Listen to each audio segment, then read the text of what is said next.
Ladies and gentlemen, Big Hairy News.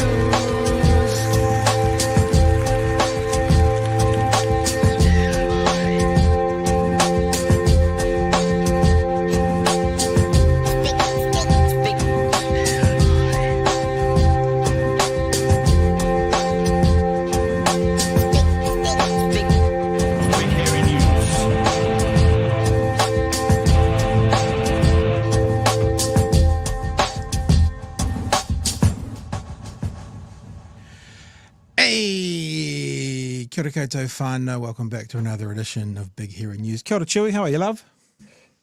Kia ora, Pat. I am better. Better. Yeah, you were off last night. I was off last night. We're dealing with the man flu. A rumour said that you caught Auckland and you brought Auckland back to Dunedin. Did you catch Auckland while you were at Pearl Jam? I'm not sure. Yeah. Like, there were a lot of people on my flight up there. You know, my partner had been slightly poorly a couple of days beforehand, but shook it off really, really early. I, however, spent most of the weekend dying. So that was fun. Back to masking. Pearl Jam? How's Pearl Jam? Pearl Jam was amazing.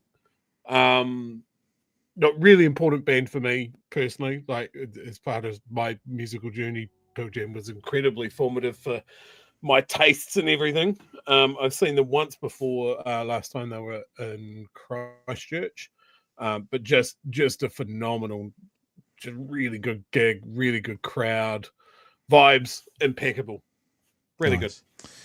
Good. Because we had a bit of a late start off tonight, just double checking. We're just going to do a little sound check that you can hear stuff. That's all going well. Smooth jazz. You're grooving.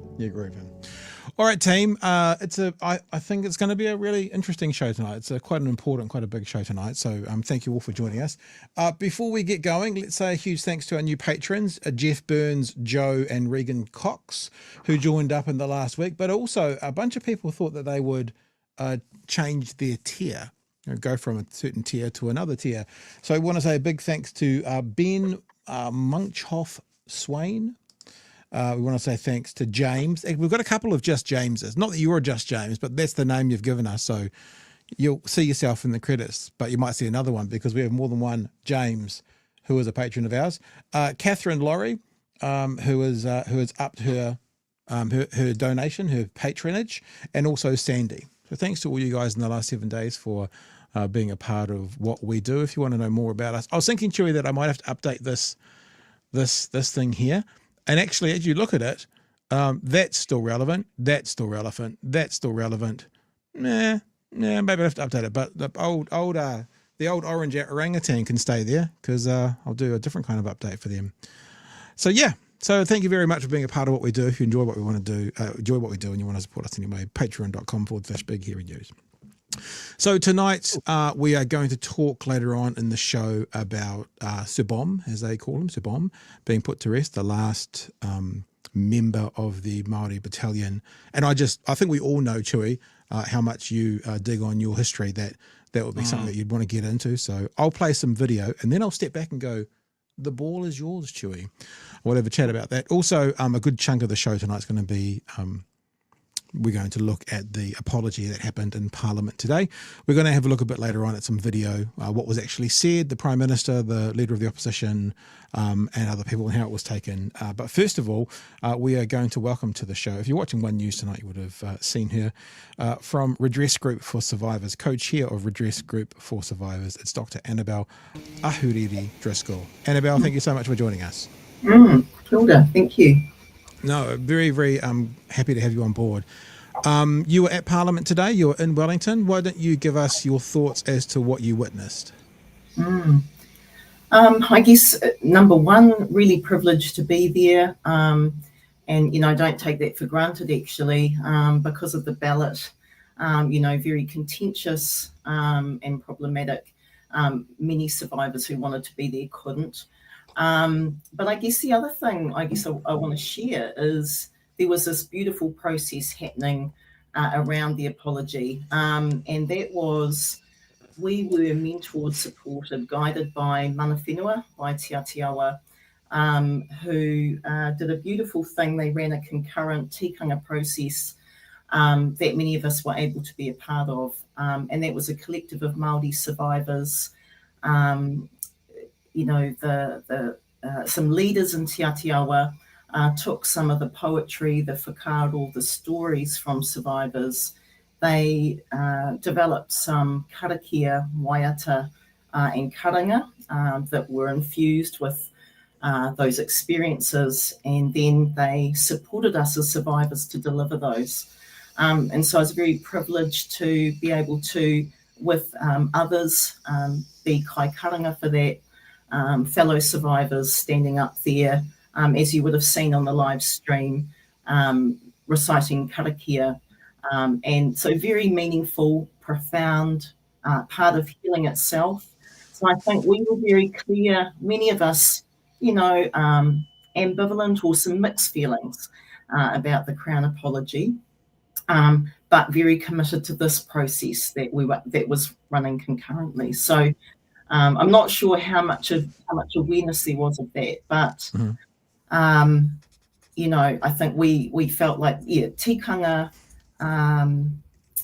is very important. It can do things that Crown processes can't. And so really important to respect that. Yeah. When you say there were sort of mixed responses, can you unpack that a bit more? What do you mean? I think because, there's so much mistrust. And I think that was spoken to by some of the CEs. And a lot of that is around survivors battling to be heard. And then some active obstruction, I think, when they have tried to make claims or make their cases heard. And so you would have heard kind of that sentiment around words are just words. They're hollow unless they're accompanied with action. So I think there's a lot of concern, a lot of doubt. There is hope, but because of how survivors have been treated historically and actually still to this day, there's some well-earned mistrust.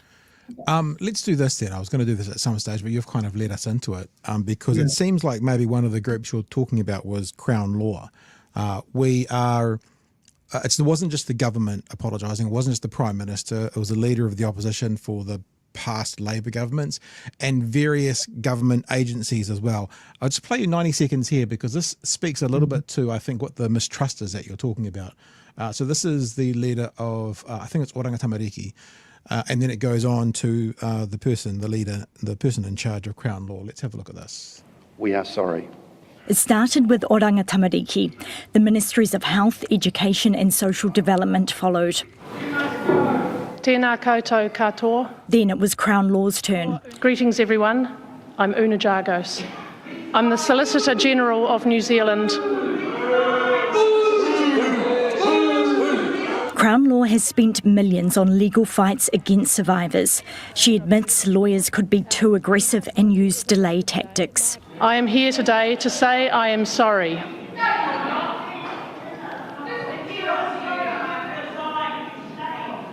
I am sorry that survivors of abuse in care were not always treated with dignity by us lawyers. You never treated us with dignity. Ms. Jargos personally worked on cases against survivors. Get off! They started calling for her to resign. As the anger rose, security guards emerged. Well, the root of that frustration is that Crown Law has its tentacles into every part of the state. She fought us the whole way, She came up with, every little thing that she could to stop us actually getting any recognition. It was, she just needs to go. The Solicitor General not stepping down. I worked on cases where I am sorry for not seeing the person behind the claim. So that's from One News tonight, obviously. And that feels like I'm incredibly naive in this world, right? That's why we bring on people who know more. But watching that from here, from a naive, privileged kind of a seat, that feels pretty rough. That someone who was involved literally in cases against some of the survivors to try and stop them from getting some kind of settlement is now standing up apologising? I'm assuming that's kind of the mistrust you're talking about, but now they've just watched it. Can you add any more to that conversation? I mean, you know, when I first saw some of the names that were going to be speaking, I thought, yeah, okay, there's going to be a reaction and a response to that. But I also know that, you know, those that I've been working with also want to hear apology from those people. Yeah. So I think what needed to happen and what did happen was that those people that indeed have caused harm to survivors were fronting up, and then they were having to sit and hear the response. And so I think that's, you know, there has to be that restorative function. I think the national apology is interesting because it is important. I do believe it had to happen, which is why I supported it. But it's going to have shortcomings because it can't be personalised for all. But that's where personal apologies are part of redress as well. So I think the national apology, the public apology, serves a particular purpose. Where it falls short, I'm hoping that redress will come in and people will be able to receive personal apology where they can also respond. Yeah. Chewy, sir. Oh, yeah. Just watching that. I was watching the live stream as well, and you could feel it, like the shift there, especially when she came up, and just reading because I was ignorant. I was, why did that person get such a strong reaction? It didn't take me long at all to find out why. Yeah. Imagine that, having someone that has fought you tooth and nail all the way through, using every tactic that they had at their command to delay or stop or cast doubt on. I mean, I read a story about private investigators being used to dig up dirt on some of these survivors. Yeah. How is that acceptable? How is not, rather than an apology, instantly get up to the lectern going, I'm a horrible person, I quit in front of all of you, and then have someone with an actual shred of empathy deliver the apology on behalf of Crown Law instead, would have been a more appropriate response. I'm just stunned. Like, this is a multi-generational, multi-government stain on this country, and to be fumbling it right up to this finish line it's embarrassing and shameful. Yeah. I think it says something about, so there are individuals that are culpable, but it's the institutions behind it as well, and the structures that enable those people. And I think that's also, survivors recognise this is a systemic issue, a systemic problem. I think it's a, you know, we can do something about it. But it is about whether there is that willingness, I think. Hey, Annabel, the group that you were working with, Redress Group for Survivors, you guys were advising or speaking to the government previously. Were you speaking to the national government, or were you speaking to Labor? Because I know at the moment the government said, okay, that's enough, we don't need your help anymore. Were you involved with the national government as well as the previous Labor government? Yeah, so we ended up delivering our report to the new government. So we were appointed by Andrew Little, and so much of the time that we were working on that, we were reporting to him, and then I think we delivered in December. I know that Erica Stanford then received the report in March, and then we have had some meetings with her. And there's some concerns now that you guys aren't involved. How is the government going to hear from the survivors? My understanding is you were sort of one of the voice pieces of the survivors. How is the government from here moving forward going to get the, pardon the, I'm using probably an inappropriate term, but the lay of the land of how the survivors feel, like their input, the input of the survivors from here? Well, I mean, they do. There are many parts of the survivor community, and the Crown Response Unit in particular has been talking to survivors across all of the streams of their work. So we were just one aspect. I mean, they've also, obviously, they've done work around apology. They've also been doing work on records and so on. And so we were very clear, although we had an important role to play, that there are many other people that also need to have a voice. So I think, though, our concern was that the process had been established with us was groundbreaking and that our process was survivor-led. And so I guess our concern was a little bit was if we're no longer being consulted with, what's the guarantee that that type of process will be continued with others? Yeah. Or is it going to be sort of a cherry-picked, let's speak to these survivors over here and these survivors here, rather than sort of a critical mass, which is, I think, what we had in the size of our group. That's the first thing I thought about there, is if they're not going to have a group representing on behalf of, Yes. then that can become very easily, well, we'll talk to the people that are more cooperative and more receptive to what we want to do, rather than actually solving the hard problems and hearing the hard truths. Yes, yeah. I think it's about mandate, and I think that's what our group had, and that was really well set up. We were given a very clear mandate, and the unit, Crown Response Unit, was working in a very different way.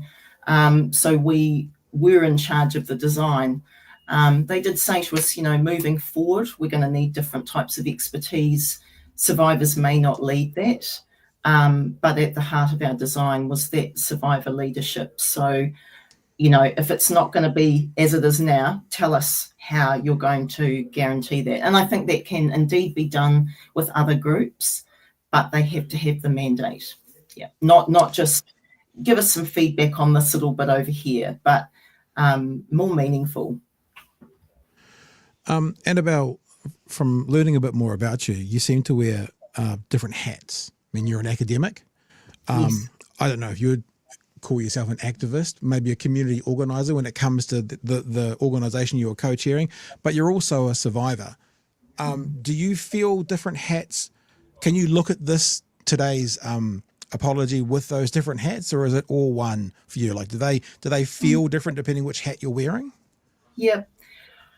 I think so. Being in the space can be very challenging, and I think for me, so I'm an adopted person, and actually, as adopted people, I don't think we've been particularly well recognised in the Royal Commission, and probably not that much in the apology. So my activism is around. I think people are very compelled by particular survivor stories, and they are compelling. I think adoption is a more nuanced story. We're very tied still to many of the myths surrounding adoption, that it's all positive, it's benevolent. And also, I think there are many different experiences of adoption. So, but I think what I was challenged with when I started working in the space is, but you had a loving family. What right do you have to stand in this space? So I'm always very careful about how I position myself, and what I say about that is it's the institution of adoption that's the problem. I suffered harms and losses that affect me to this day. But I'm not going to stand in front, and I don't want to take up the space of other survivors. So I think that's the challenge for us as a very diverse group of people. There's still a lot of hurt out there. But I think the trauma hierarchy does play out. And I think that was probably the beautiful thing about our design group, is we did work through some of those difficult dynamics, but managed to find a way that we could all trust each other enough to, we all get to speak, we can all be heard. But I think maybe there's something about how the Crown works that does, pit survivors against each other. I think probably the ballot of who could get to attend the apology and who couldn't is an example of that sort of mechanism that actually, pits survivors against one another unhelpfully. We heard a lot today about government institutions and the governments. We didn't hear much about the faith-based institutions, which are a part of that. What needs to happen from here for those faith-based institutions?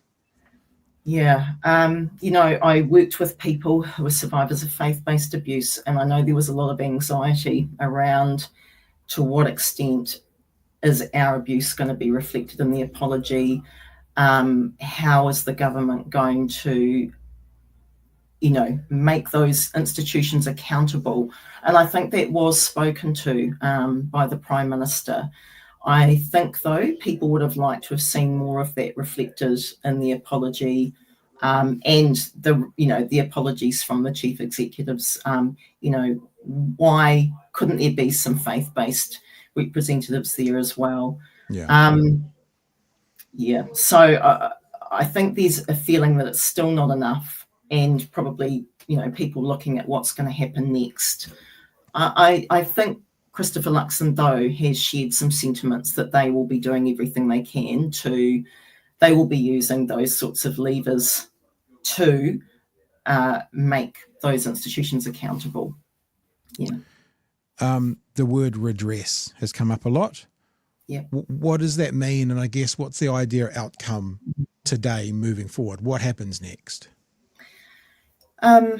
We've talked about this. We talked about this a lot as a design group. What does redress mean? What's realistic? What can actually be achieved when so much harm has already happened?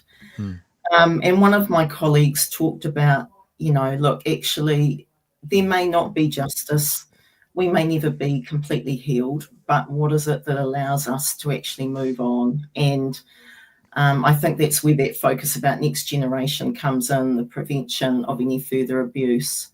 Survivors know. I'm already, for many, some very elderly survivors, what can be achieved, they can't go back. They can't go back in time. That harm, that trauma can't be erased. But I think redress needs to be wholesome or comprehensive. And so what we looked at in our design is not only financial compensation, but apologies, support services. And, what we were advocating for is survivors being able to decide what is it that they need to heal, and not to put any parameters on that. Chewy, you got anything else you want to wrap up with? Yeah, a couple of things. Obviously, the use of the word survivors implied that there were people that didn't survive state care. And there's so much, and the stuff's gone on for so long, we might not know the full list of people who didn't survive this. I think the moment that this commission started doing its work, a lot of people started shredding documents and resigning and leaving the country and all sorts of stuff. The rats ran. I think the key thing is here for anyone to have any trust in this at all is that it doesn't happen again. But we live in a time where Oranga Tamariki can still uplift children. And we live in a time where our current government was campaigning on boot camps, taking kids off boot camps, parents and that sort of thing. So I don't think any of us can look at these survivors that are going, oh yeah, sure, I don't believe you. I don't think we can put any doubt on what they're saying or where they're coming from. Have we learned any lessons?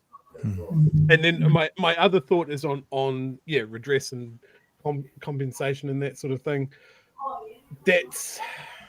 How do you put a dollar value on the experiences that people have had that would come straight out of a horror story in a lot of cases. Yeah. How do you write a check for that? Your trauma is worth this much. Yeah. But that's what it's going to devolve into from a government point of view, is that there's a penalty that they'll sustain, and then they'll dicker on every cent past that. And I would like it to be, what do you guys need? You know, do you need extensive counselling? Do you need? You tell us. It's not going to be that.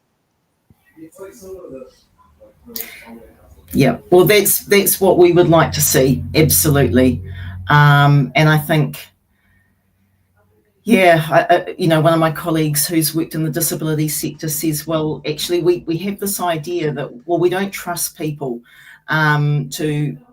We imagine that people are it's going to be ridiculously expensive, that people are going to, I don't know, but actually in the disability sector, give people their own resources and they actually underspend.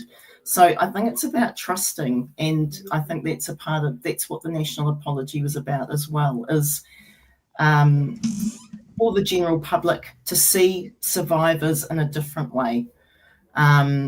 People who've been done wrong, but people who have mana and people who deserve something better. Yeah. Annabel, one of the things I love about doing this is I love being the dumbest person in the room, and getting on people who know far more. So I guess my last question to you is, what have we left out in this conversation? Like, what else do you need to tell us? What do you want to leave us on, in case there's anything we've missed, which is an important fact for me to learn and for the people watching and listening? Yeah. Well, I think I would like to see this as the start of a conversation. So not the end. Apology is just the beginning. I guess I would like to see, the curiosity out there in the general public about not only what happened, but how did it happen? And how is it that we can collectively make changes, compel our politicians? How do we need to be different? Because I think this is a reckoning not just for the government, but actually for us as a society. Yeah. So I guess, that would be my parting word, I suppose, is stay curious, stay open, and listen to survivors and continue to listen. Yeah. Dr. Annabel Ahuriri-Driscoll, thank you so much for joining us tonight. And as I always say to people for the first time, thank you for trusting us with your story, for coming on and having a bit of a chat. Appreciate your time, and hopefully everyone else got as much out of that as I did. If it's just me, that's okay as well, but hopefully the others did as well. So thanks for coming on. Thank you very much. All right, all the best. Thank you. Let's do some of those chats, Chewy, that you have marked that we've marked. Absolutely. Lots of strong feedback on Jagosi. I saw that. Jagosi is a major part of the problem. She personifies the systemic abuse. Yeah, absolutely. Like it's just re-traumatizing people that have been traumatized by the state. Again, yeah. She hid evidence from the police investigations into Lake Alice, New Zealand's own fucking carnival of horrors. How does she sleep at night knowing the pain that she's caused? I mean, yeah, she seemed pretty icy up on that lectern, and I don't know if that was just shields up, but I gotta say, she must have left that lectern knowing how people felt. Every tactic, including blame the victim. Yeah. I mean, as Annabel was saying though, is it better for her to offer the apology, although people aren't prepared to receive it yet, or to not at all? And then people go, where the fuck are you? You know what I mean? So it's a tough. I'm not saying this. I'm not flip a coin on that one. Yeah, I'm not saying this to defend her. I don't know her story. I'm naive to this world. I put it out there, but it's kind of, she's damned if she does, she's damned if she doesn't. Now she probably should be damned twice from the sounds of things, but there's no outcome that's going to work yet. And I wonder, maybe there will never be an outcome for her that works. You know, I'm sure if someone commits a horrific act against a family member that causes you to lose your family member, you're never going to be okay with the person who committed that act, no matter how many times they say sorry, no matter what happens to them after the event. So, yeah. Kiwi Bird, she's a monster. Changed my mind. I don't think anybody's going to take you up on that, but thank you for the $2. Interesting to know as well what the government thought about putting her forward and putting her up to speak as well. I know she's the head of Crown Law, Solicitor General, I think, but you know they must have known that there was flack coming, because that will obviously reflect on the government as well, because they have put in place, whichever government it was, it might have been Labour, but they put in place her to that position.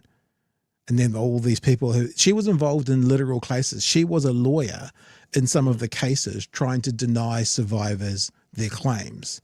So before she was the big boss lady, she was also involved personally in some of those cases. And whichever government appointed her to that position, there's some questions as well to be answered. If it's Labour, get them to answer it. I could probably look that up, actually. And look, that's something we need to stress, right? Every single government we have had going back decades is responsible for their own little piece of this. The policies they put in place, the things that they ignored, the way that they went around it. This is not a left or right issue. This is not Labour National. All of them. And this is what we mean when it's systemic. It is the system working as it was intended.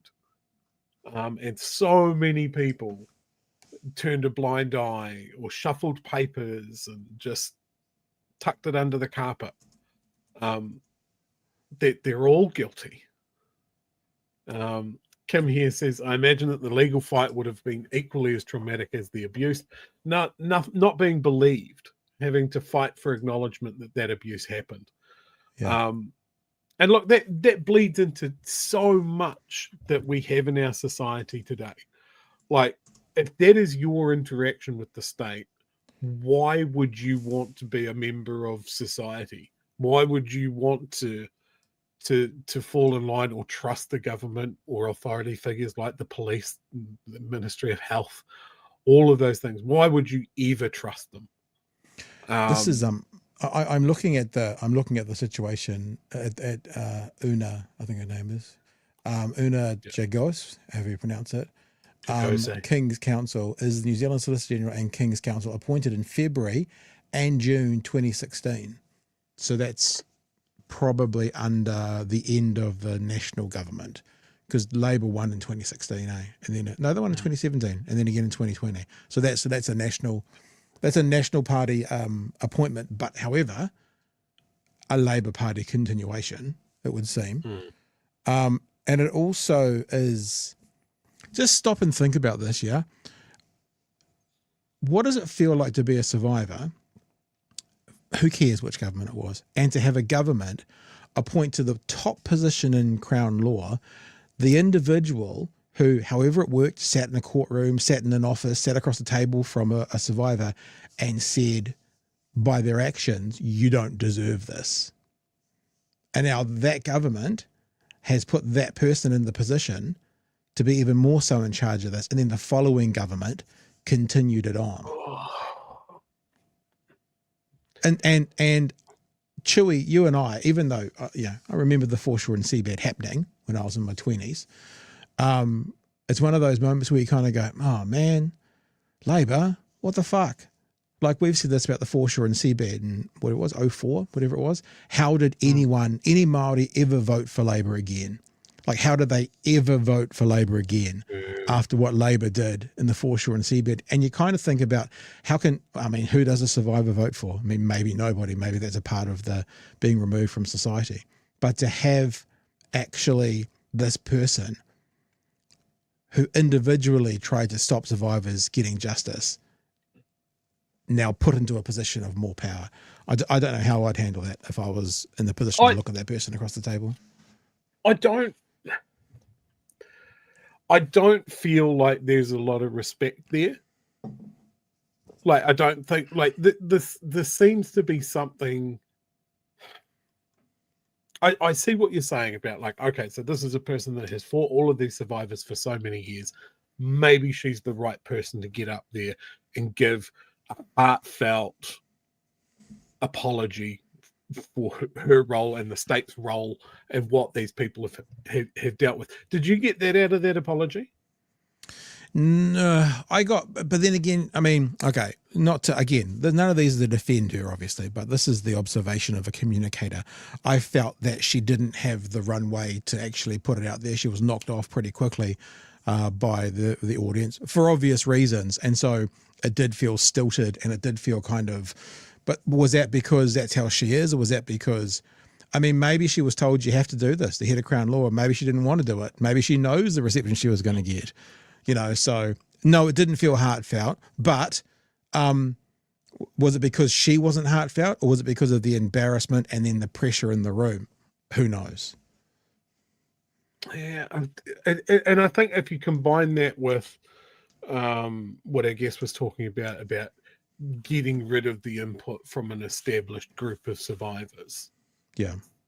Like that also feels like quite disrespectful of the time and the effort that has gone into getting those survivors, a very disparate group of survivors, dealing with some really tough discussions. It seems disrespectful of their work as well. Yeah. And then you add the other disrespects in of like, yeah, we're still taking kids off parents. It feels very lip servicey.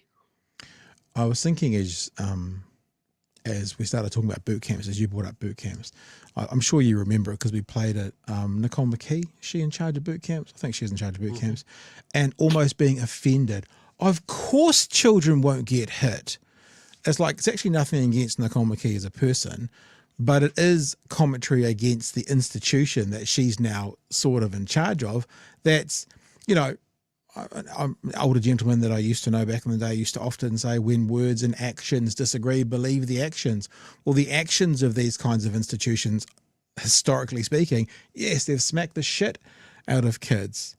And I can still remember Nicole McKee getting so offended, right? So offended about someone suggesting that this plan might end up harming the children. I'm like, bruh, look at all the programs that have been in place for 50, 60 years that have been instigated by a party and then kept going by all parties. Why would you get offended by that?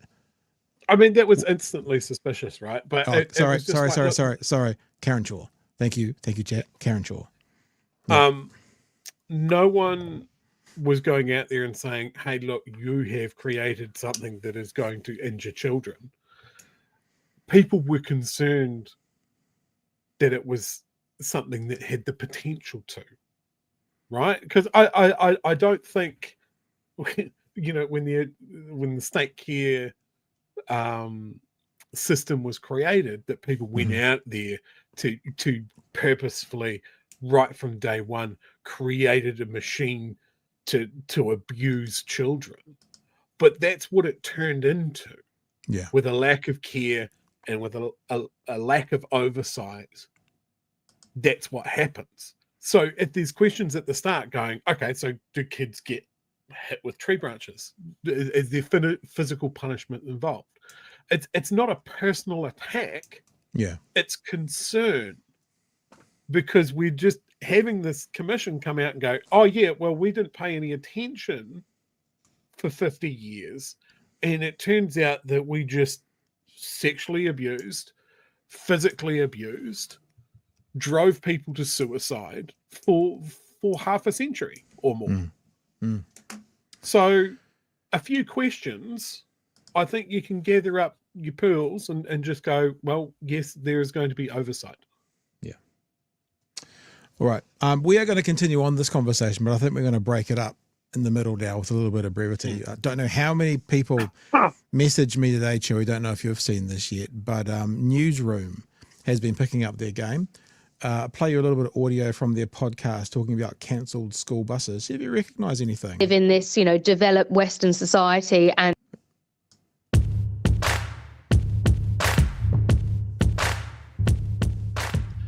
There is a cloud hanging over a number of school bus services around New Zealand, with some communities likely to lose their school bus altogether. About 500 families in rural Hawke's Bay are facing an uncertain future because the bus service taking their kids to school is being cancelled by the Ministry of Education. Does the government need to review its review of rural school bus routes? I'm not crazy. This is something that people would understand as a public good. Getting rural kids to school is a public good. This government's all about, fewer children missing school. But at the same time, making it harder for kids to get to school. How do we square that circle? That seems to be counterproductive. The decision to cancel rural school bus routes is clearly hitting major potholes and unforgiving rough ground. And this is the danger, isn't it? The other part of me, the charitable part of me goes, that must be absolute chaos for those families. Because they've got to... That is my favourite part, that they had to put a beep in it. I love that so much. Send their kids to school, right? They've also got to run their farms.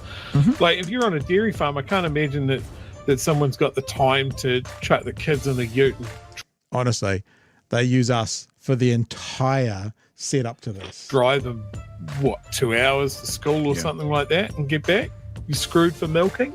Some parents are in tears, trying to figure out whether to homeschool their children. Not finished yet, by the way. They're going to come back. Or to try to sell their properties so they can move closer to a school so their kids can continue their education. Kia ora, I'm Amanda Gillies, and today on The Detail, why are school bus routes being cancelled and what impact is this having on students and their families, especially those in rural areas? And this is the thing when people talk about the urban-rural divide. If we have these 200 kids who are all trying to get on a bus and only 50 of them can get on, who gets first dibs? Well, we're going to make kids walk 12 k's to get to school along a country road that's got no footpath. What else can we do, really? It's just going to be crazy. The Ministry... There you go. And look, to be honest, I did speak to the producer of The Detail today and kind of went, so what's your policy around crediting content producers that you use in your thing?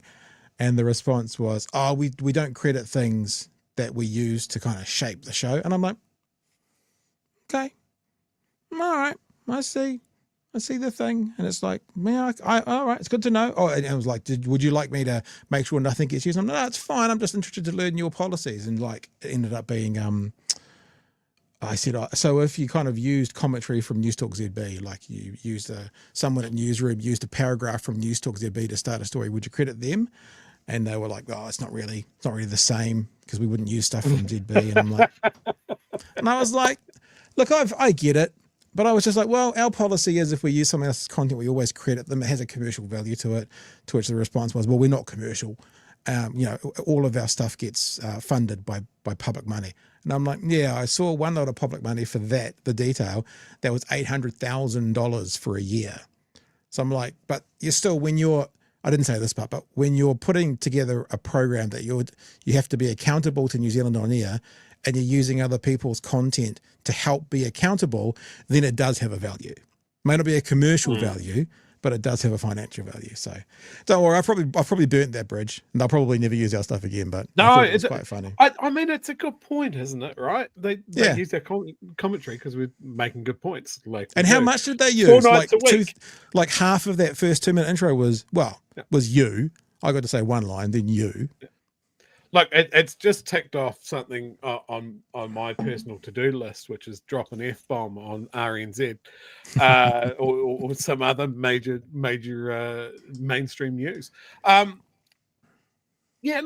I get a kick out of somebody else using it, bigger media organisation using it. I won't lie. But yeah, crediting us would be good. Getting us on to make, again, excellent points all the time would be also very, very good. And paying us. That'll be the last thing. And paying us. Oh, yes. Yeah, I always leave that off for some reason. Yeah. I just, like, I've had people on the internet. There's a couple of, they're basically fucking Russian bots or troll farms or something that cut up clips and they just put them out there. They're always very, very right wing. And 2 or 3 times they've used content from us, like when we've talked to Chloe or something like that. And I actually wrote in their comments, hey guys, obviously we can't say don't use our stuff. It's all we do. All we do is use other people's stuff to make our points. So obviously we're not going to say don't do it, but what we also do is we credit, right? And so go for it, use it, but just credit. And then 3 people who are obviously followers of this weirdo went, yeah, that's a fair point. And guess what happened? It got deleted. The person then refused to do it. They'd rather not use it. So much easier to do that, right? Yeah. So no, what I've done since that is when they've done it again, after I've had that conversation with them, I've put the copyright strike on them. Because I'm like, you can use it, you just have to credit us. That's all. That's the polite thing to do, and probably the commercially appropriate thing to do. Yeah. Otherwise, I'm going to have to start each of my pieces by saying myself, Chewy of BHN, 4 nights a week. The easy thing about this though is obviously we don't have to do lots of credits when we're doing a video show because. One News, you know where it's from. But you'll notice I say it a lot, actually. I say this is what One News said tonight. And one of the reasons I say that is because this is an audio podcast as well. Yeah, no, it's pretty funny. And like, to be honest with you, the person who I spoke to, who I have a relationship from, she was in the newsroom at ZB. So I know her. And I mean, I might have burnt a bridge there. They might not use any more of our stuff, but I think it's still a fine thing to say. We wouldn't use the newsroom stuff without saying from the newsroom because they've paid for it.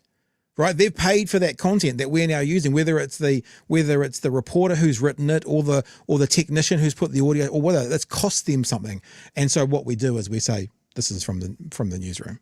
So I don't know. Yeah, look, I like what Mark says here. I like the word respectful. Accreditation is essential and respectful. I think it's respectful. Respect goes a long way because we'll cruise on. Oh, that's my voice. That's very funny, cool. Hey? But it does for small creators like us. It brings more ears and eyeballs to what we do. There were lots of people who to us that when Today FM was going, and I was doing a Wednesday slot with Lloyd Burr, doing like the panel. Oh, what happened to my camera? I was looking down. Like the panel. Hi, back in. When I was doing the panel with Lloyd, numerous people, I don't know if any of you are still watching, but numerous people have messaged me and emailed us going, I found you because Lloyd Burr always said from Big Hairy News. They needed to laugh because like, he wouldn't say what the fuck, but what is your Hairy News? And that's how people found us because that's what you do. They also paid me, but that was a double hit. You just do that. All right. Listen, let's get back to this conversation now. Because I haven't actually queued this up, but I know this is about where they start talking and the people in the House start having their conversations. So let's just continue on with this conversation about the apology today and see actually what was said in the House, at least in a few short clips. House, the atmosphere was different. Survivors watched quietly from the gallery, some weeping, some nodding. You deserved so much better, and I am deeply sorry that New Zealand did not do better by you. Chris Hipkins apologised on behalf of successive Labour governments. And we apologise for ignoring you, for punishing you for speaking out, and for leaving you unsafe and unheard. I'm glad I heard the words that acknowledged the damage, but until they come out of the sitting and give us something of what they spoke of, we won't know where we go. To be quite honest, hollow. The only apology that I found that gave me any relief was from Labour. A year from today, the Prime Minister's promised a day of remembrance, a point in time to measure whether apologies lead to action. The words were right today, right? What they said was correct today. But what will be interesting is the actions from here on in. Like even 12 months from now, having a day of a commemoration day, absolutely. It's a good thing to do. And it sounds so weird. You just had this conversation, true, about signing a check. But when the rubber hits the road, words are great, but actions are better. And it will be interesting to see what their actions are. Them being all parliamentarians. I believe Chris Hipkins came out today and said, we won't hassle you if you borrow to pay back these people. He's actually taken it off the table. He said, so he's kind of encouraging the government to do the right thing financially and they won't use it against him, even if, it's a bad financial decision. You know, like when a marriage separates and the partners then have to get a bigger mortgage because everything's cut in half, they go further into debt for the right reason. If these guys go further into debt for the right reason, I think most of us would be sweet as with that. I don't think it's a bad financial decision at all. Unspeakable things were done to these people in our name. Yeah. Like, the state does it, it's in our name. Like, how much money did the Crown spend trying to stop this from happening? Yeah. Trying to shut it all down. Quite happy to spend that money. Yeah. I want to see these people looked after in a way that they never have been before. Yeah. For the rest of their lives. Let's have a look. This part of the conversation goes on and it has a few actually of the survivors speaking to camera. So we won't watch all of it, but let's watch a bit more of it and then we'll move on to our last story. While they came to Parliament for the apology, survivors leave with questions over compensation. Well, in terms of compensation, we don't even know how much we're going to get. We may not see that today, and we've every right to expect that to be seen today. Leaving survivors hanging to wonder what's going on, and it's not right. Gina and Tanya Salmons were brought up in state care with their older sister, who paid the ultimate price. Our sister, who is Alva, she committed suicide from our upbringing. It's believed at least 200,000 children and vulnerable adults were abused in care, but just 4,000 have received financial redress at an average $18,000. You know, most of my compensation at the time was directed towards the lawyer that did my case. And I blew my money within months or a year or so because I wasn't given support behind that money. To help speed up current cases, the government announced $32 million, promising a more fulsome scheme is coming. But I also want to assure you today that it is our intention to have a new single redress system operating next year. There will be a big bill, but it's nothing compared to the debt that we owe those survivors. Overall cost will be a key consideration. It will be in due course as to what we can ultimately afford, but the point is that's not the starting point. That genuinely hasn't been. These survivors were members... Which is, this is where I found Annabel. This was this conversation. Which is actually a fantastic thing for the Prime Minister to say. Money won't be the starting point. Yeah. I mean, not to try and now move it to a policy game with the Prime Minister, but that's what we've been saying about all sorts of things where you've been starting with money, like infrastructure and like public services. Money shouldn't be the starting point. I agree that this is the place not to have it as the starting point. However, there's other things when running a country it should also not be a starting point for. So I'm happy he said it about this. I hope he learns a fucking lesson from it and maybe thinks about that for some other places where money shouldn't be the starting point, Chewy. Yeah. Like, there's a lot of people comparing the apologies. There's a lot of comments about Chloe's one. I don't know if you've got that in the can there. I do not. Her statement's particularly good. But comparing the two Chris's apologies. Look, I'm not going to do that. Like, because that can easily come down to who's the better public speaker. Yeah, right. So I'm just going to look at the words rather than how they're delivered. Words can be really important. Not if they're by themselves, but to get that sort of apology after years and years and years of silence, of being disbelieved, that does have weight. But as you said, Pat, if it's not followed by action, if it's not followed by something that will stop this from happening to people again, ever, then it is meaningless and hollow. And I think there's naturally a conversation about compensation. And I hope to hell that the dollar value is ignored and is not a talking point. You know, just the mention of like, oh, the average payout is X amount. No, the public, I mean, there'll be a record of it somewhere, but just to have that repeated in the news puts a value on some horrible, horrible stuff. Yeah. I just want, as a taxpayer, I want these people looked after. whatever they need. Not just to be given a deposit into a bank account and going, right, we're all good now. No. What do they need? Yeah. Do they need trauma counselling? Do they need a safe place to live? Do they need to make sure that they don't need to worry about their groceries or how to feed their kids or stuff like that? This is stuff that we should just do for everyone, by the way, but specifically, first cab off the rank for these people. I've just had an idea, and so far it's gone bananas with one vote. Just talking about where we're spending our money. I've just put a poll up on my Twitter feed. Would you rather have $2.9 billion given to landlords, survivors of state abuse?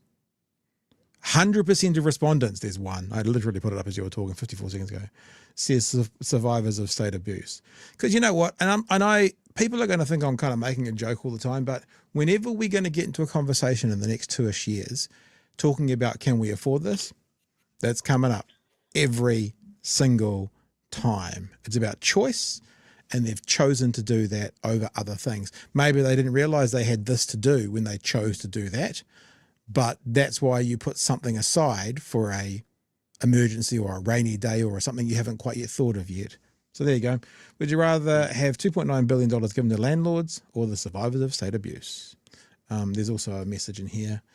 In my opinion, the apology needs to be said to the 80% of gang members should have been included, not pushed aside. And where's his honesty to putting things right? Yeah, because how many of those gang members are survivors? How many of those gang members had the system be their entranceway into a life of gang crime and violence? What about them?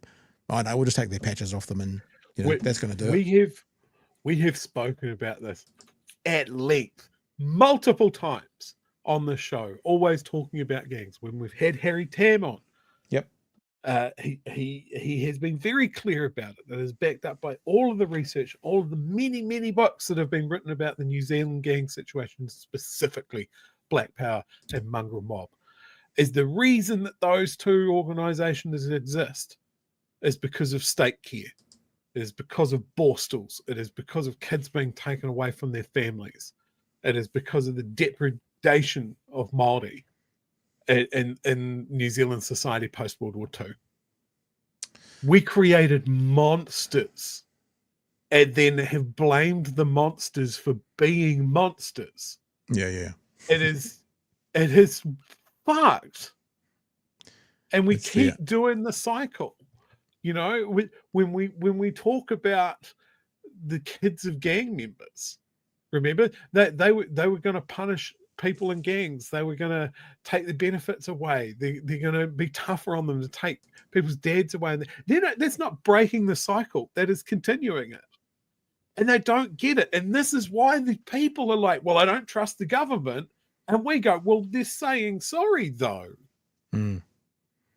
Why don't you just stop? We don't sit back and go, this isn't working, and it hasn't worked for decades. Give them better options. Give them care. Give them respect. Give them their money back. That's what most people would want, to be listened to and respected, right? And if you don't get that from society, then you get it from somewhere else, or you make it yourself. And it might not fit into society's box of what it should be. All right. A couple of texts in here. We'll just mention some quickly. Cal Lehman. The Lake is a 5-part New Zealand podcast worth checking out. I guess that's about Lake Alice. Lake Alice. Yeah.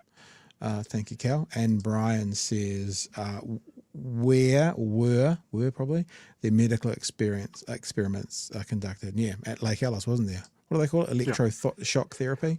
Yeah, electroconvulsive shock therapy.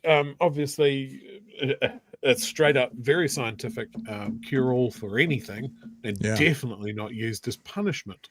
Yeah. Which is exactly what it got used for. Look, there are stories in there that are, you get locked in a cell, you act out because you're not being listened to, and then they strap electrodes to you, and yes, your genitals, because of course, and that's what that's used for. Like, any of the stories that have come out of this would turn your blood cold. Trigger warning as well from Cunning Stunts. It is hard listening. Yeah, I haven't heard it. I'm going to go and check it out. And just to say, Mr. Alex, we're not going to do your chat just yet. Obviously, it's completely off topic. So we'll do it at the end when we're wrapping up for the night.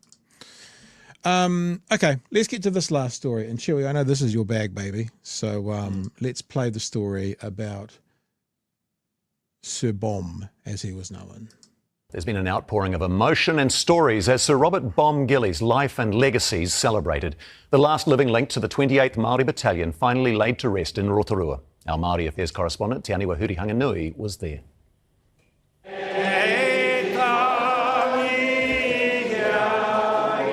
The main road into Ōhinemutu lined with mourners. Here to remember and to farewell a fallen soldier. Sir Bom's casket lifted onto a gun carriage for his final journey, the army at his side. During his service, Sir Bom's grandson said he wouldn't have wanted all the fuss. Korostangi was everything he didn't want, the honours. The honours, the tributes, the speeches, the puropuroaki that finished at 3 a.m. But that was him, humble, humorous, hard-working.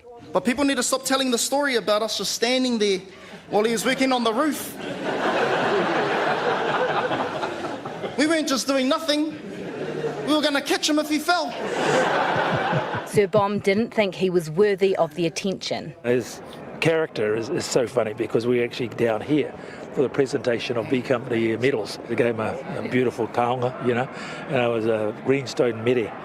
And so he walked back and he said, "Buck, what am I going to do with this? Chuck it in the drawer and shut the door and never see it again, But as the last man standing, he couldn't avoid the limelight. Uncle Bom, that window to the 28th Māori Battalion. I think a lot It's of a really nice imagery, the window.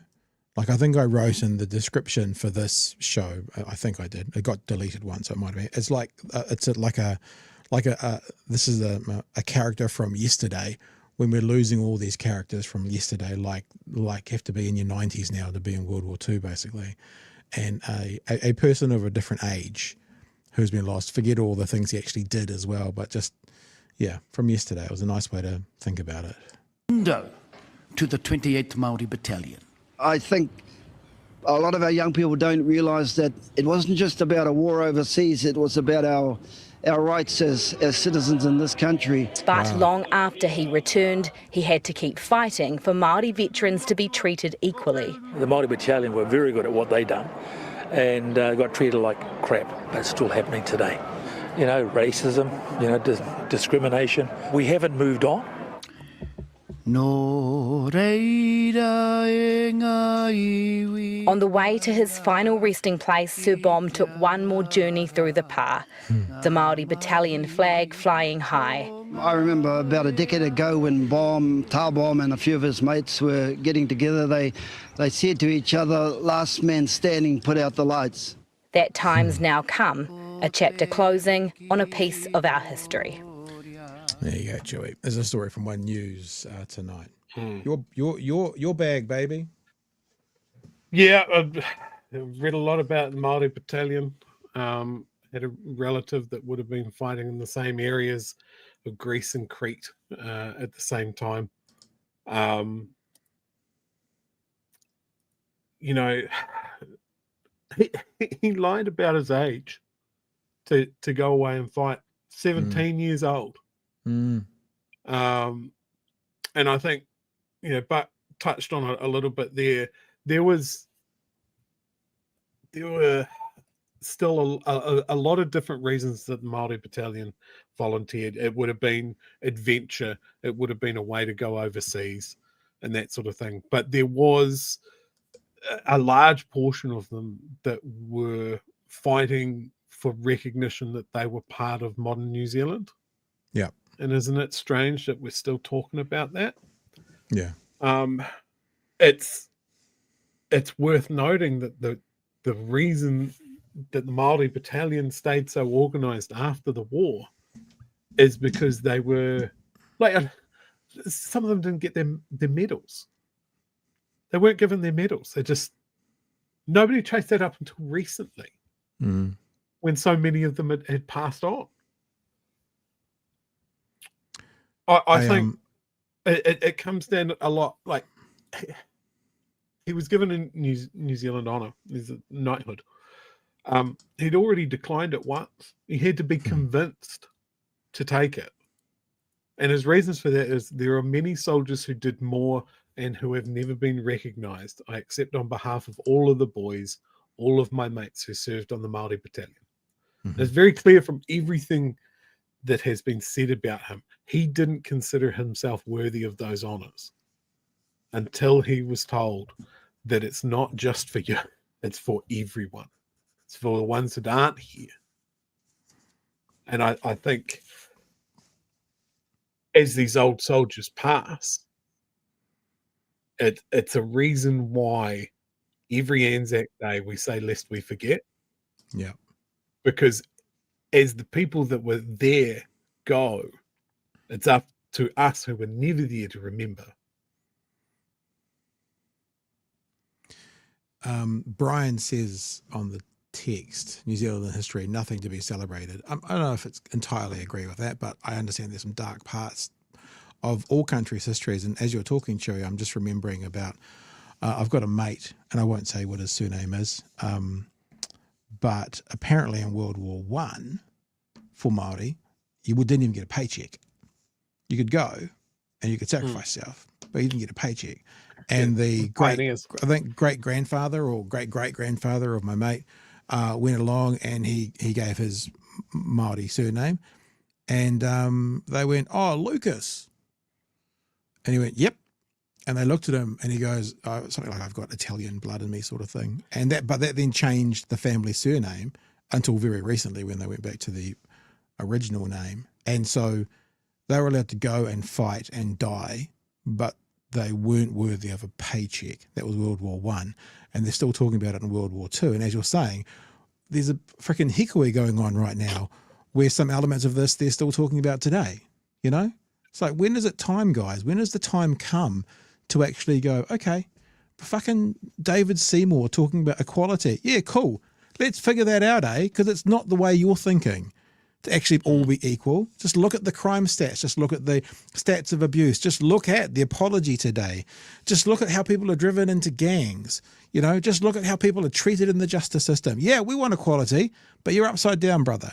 It's not the poor old whitey, all the Māoris are getting everything. It's actually the other way around. So I'm with you, Seymour, if you want equality, but what you're looking at is not it. Certainly not it. Yeah. Certainly not lost on me the timing of all of this. Yeah. Yeah. I like a lot of great work has been done by Māori TV. They always play it on Anzac Day about around the Māori Battalion. And if you have any interest in it, I would say look up what they've done on that, or at least tune into them next Anzac Day. Yeah. I've travelled many of the places that New Zealanders have fought and died for overseas. And even as a non-Māori, walking through those cemeteries and just in a foreign country, far, far from home, it always strikes me when I see a Māori name, because you don't see that everywhere else or anywhere else.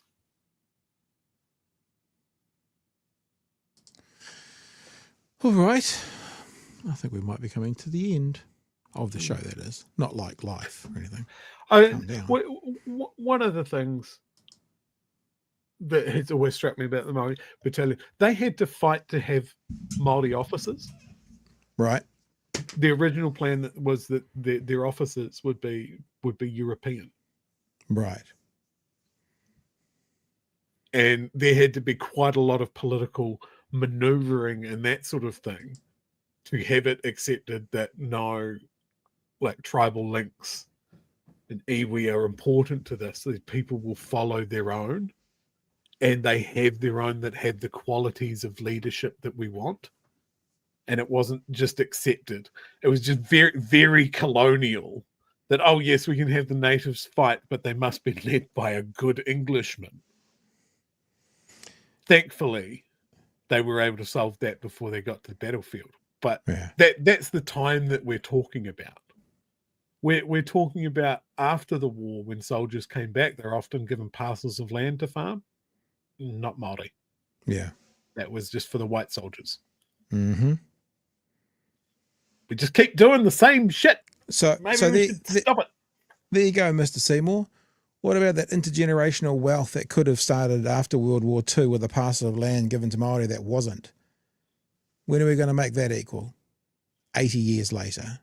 You know, it's like these people who want to start history from today and people who want to go, yeah, I've hit a home run, not realizing they've started on third base, when there are lots of people who aren't even on the field playing yet, and it's through no fault of their own. Institutional or historical family wealth has come. And like I've said a dozen times before, if your father was the richest person in New Zealand, would you benefit from it? Yes. If your grandfather was the richest, yes. If your great-grandfather, yes. If your great-great-grandfather was the richest person in New Zealand, would you benefit? Yeah, you probably would. Great-great probably would. Now flip it.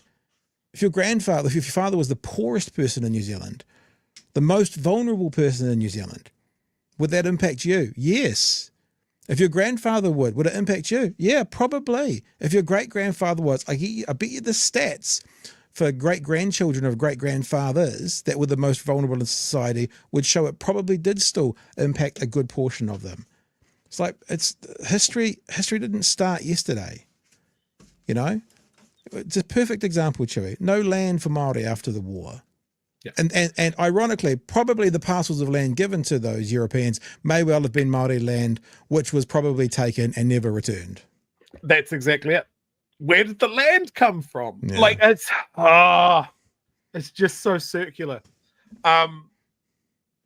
We should probably touch on the Hīkoi. Yeah, we talked about day one yesterday. I mean, the thing is about doing a 90-minute hour. We never have time for everything. But you're welcome to pick up on it too. I haven't got I haven't set up anything for it, but it kind of ties into this conversation pretty well. And I'm sure we'll pick it. Oh, by the way, tomorrow night, Julianne Genter is definitely here. We're talking ferries and this, that, and the other as well. So, So go for it, Chewy. What do you want to share about talk about the Hīkoi? Well, for the main reason is today was Otepoti's turn. Mm-hmm. So absolute cracking day. I went down to the Octagon to participate. Pretty phenomenal turnout. And cool. Obviously tomorrow, I believe, is the Auckland Harbour Bridge crossing. So that will get a lot of play in the news. Obviously, in the news media and the comment sections, you're going to see all of the usual ignorant bullshit that never changes. Yeah. But I can tell you from someone that was there for the speeches, I can tell you what David Seymour was afraid of, and it was on full display here in Dunedin. They have lost their generational battle. David Seymour was in the news today making vague threats to parents that taking kids to the Hīkoi would be classed as an unexplained absence, and the schools would be chasing that up. Who gives a shit? I'm sure if you frame this a different way, kids should learn about civics, shouldn't they, Mr. Seymour? And I think this very clearly falls upon that. I saw today people going, we've got to do this for our mokopuna.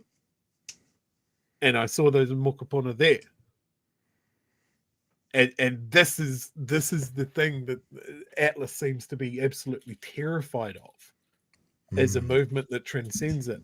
I see a lot of non-Māori there to support exactly what we've been talking about. Don't let Māori do this alone. Stand with them. Yeah. Our former mayor, Aaron Hawkins, was there, gave an excellent speech, also pointing out that he's always the one, it seems to be the only Pākehā they know.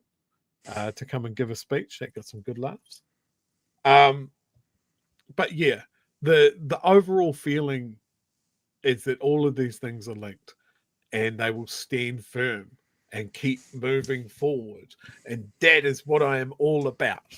I am not about what David Seymour seems to think. Yeah.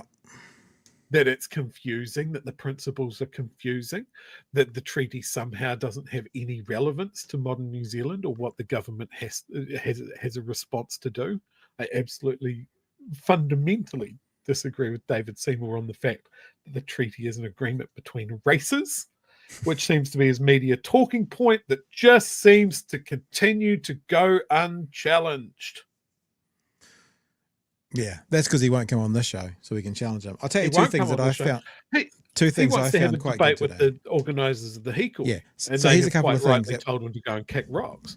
That was really interesting. I in my algorithm, a certain a melted pile of pancake batter turned up a couple of times today, and on that conversation, David Seymour acknowledged that a conscience vote today would be bad for them because it wouldn't pass.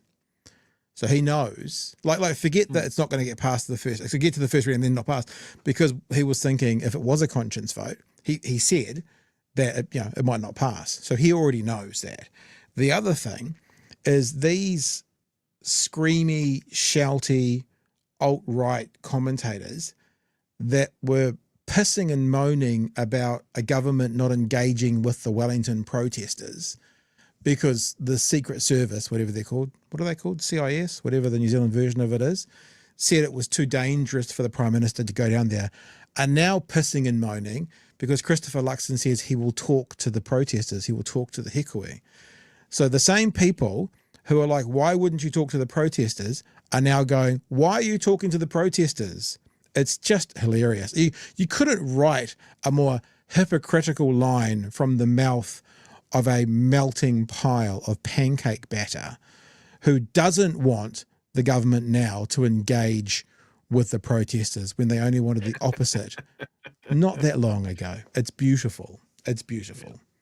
NZSIS. There you go. People are educating me. DPS. DPS is particularly for the Prime Minister, isn't it? It's probably the SIS. Whatever. Diplomatic Protection Squad. I'll just call it the Secret Service. You all know what I'm talking about. Are we done? We do want to adapt American terms like the First Lady or the First Gentleman, so why not? Yeah. That make Nikki Noboats the First Lady? Nah. No, because she's not married to Christopher Luxon. Well, there is a message from Kiwi Bird. Mainstream media have failed to talk about the impact that the Native Land Rating Act 1882 has had on Māori. And now, I know a little bit about that. Mr. Alex, you've been waiting for a long time, and a very generous super chat, so we will do it for you, $20. Just wanting to ask Pat and Chewy for their opinion, if they are aware there is a campaign in Upper Hutt and the Wairarapa to build an alternative to the Rimutaka Road. The alternative could be a road tunnel. No, not aware of it. Chewy, do you want to answer that? You aware of it? Simeon Brown loves a fucking tunnel. It's basically a tunnel is a really big pothole that goes for quite a long way. I mean, I could be wrong about this, but there's already a tunnel through the hill that just hasn't been used. That they did it for a train line and then abandoned it and just sealed it up. I think it was used for ammunition storage during World War II. Yeah. I could be wrong. I think that's what you're referencing there, that they want to maybe widen and improve it and just put a road through it. If that's the case, it's probably not a bad idea. The Rimutaka Road is challenging. But yes, maybe Simeon Brown wants to avoid any more talk about tunnels. Who knows? Who knows? I kind of feel weird saying, what a great show, because there was some importantly heavy stuff talked about tonight. But thank you for being with us, everybody. It was great to see you all in the chat.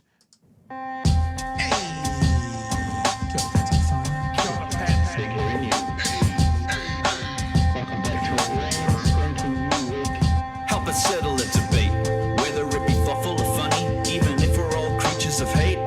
It's a fine line that we're walking together. For better, push aside the temptation to berate. Let's take a note of the corners we stand in.